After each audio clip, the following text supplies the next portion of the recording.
Hey everyone, this is Kirk here again from optionalpha.com where we show you how to make smarter trades. And in tonight's video, we're going to go over all the trades that we made on Thursday, April 30th.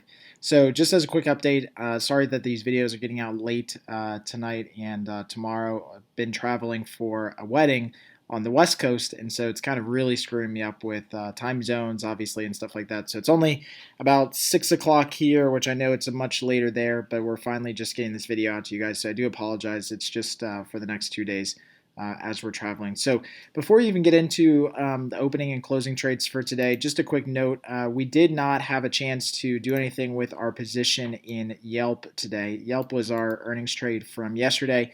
Yelp made more than the expected move. The stock was down almost 23%. Good thing we had the Iron Condor because that obviously kind of limited the exposure that we had in Yelp. But I mean, again, just like with I guess Twitter, you don't know when the stock is going to make that type of a move. And at this point, it's probably going to be best just to close it out with the loss that we have on it and just move on. It's not advantageous at this point to roll the position to next month. We'd actually be paying money to extend the trade to next month, and it's just not in our, I guess, wheelhouse to pay money and extend the trade, which would almost 100% ensure more losing money because we're paying money into the position. But at least at this point, we haven't done anything with it. We will definitely, do something to manage just probably the put side tomorrow, and hopefully that will alleviate the position that we have in Yelp going forward.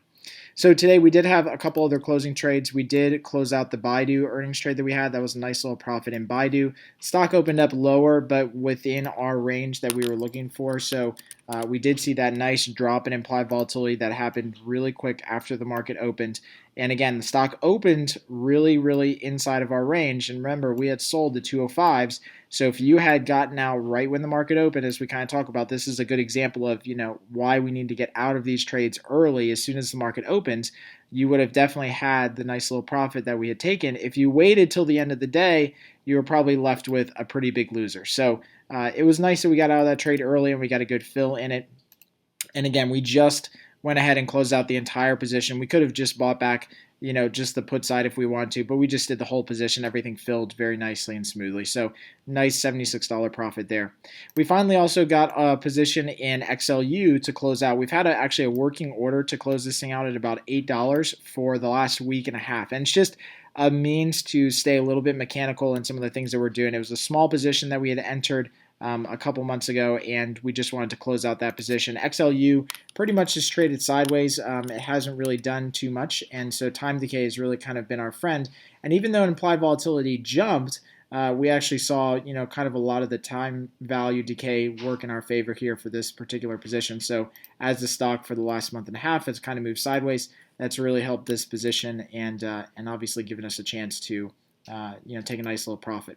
We also got into two new trades today, an Iron Condor in TLT, wanting to get back into bonds on the down move that I had earlier in the day. Sold the 131, 133 credit call spread, and then sold the 117, 115 credit put spread below the market for $45 credit on each one of those.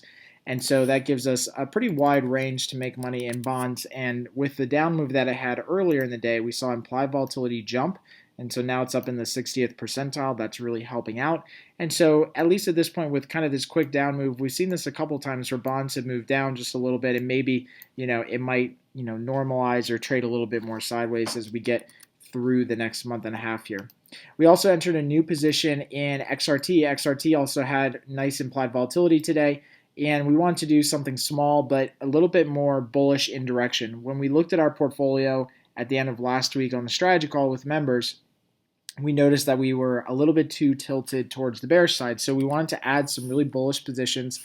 And so in XRT, we sold the 91.90 credit put spread, and that gave us pretty good distance between ourselves and the market. You can see that the 91s are right about in this range right here. So we've got a lot of distance between ourselves and the market.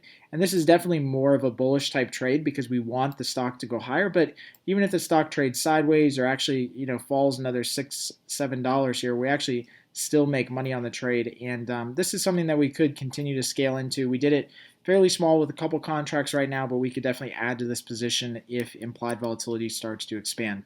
So that pretty much covers it for today. Again, sorry for the video getting out late with the time change. If you guys have any questions, as always, please shoot me an email. And until next time, happy trading.